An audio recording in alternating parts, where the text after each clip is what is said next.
आई म्हणते सोनं घे. सोनं किती महाग झाले, पण 1 ग्रॅम सोन्यापासून 3 किलोमीटर लांब तार बनते हे जर आधी माहीत असतं तर आईशी भांडलेच नसते. चला सांगते सोन्याचं खरं सिक्रेट.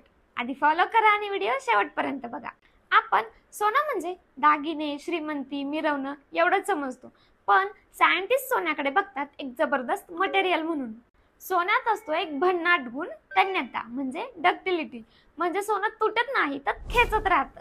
1 ग्रॅम सोनं खेचलं तर 2.5 ते 3 किलोमीटर लांब तार बनते.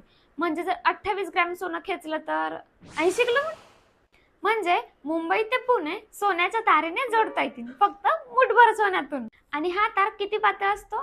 फक्त 5 मायक्रॉन. आपला केस असतो 70 मायक्रॉन. म्हणजे सोन्याचा तार केसापेक्षा 14 पट पातळ. म्हणजे डोळ्यांना दिसणार नाही पण तार असेल. आणि फक्त खेचत नाही, ठोकलं तरी तुटत नाही. याला म्हणतात मेलॅबिलिटी. सोन्याचा वर्क इतका पातळ असतो की त्यातून प्रकाश जातो. म्हणूनच मंदिराचे कळस, मूर्ती आणि मिठाईवरचा वर्क सुद्धा सोनंच असतं. आणि आपल्याला फक्त सोनं गळ्यात घालायचं माहिती. तुम्हाला या सोन्याचे गुणधर्म कधी कळाले मला कमेंटमध्ये सांगा. आणि टॅग करा जो खूप सोनं घालतो त्याला.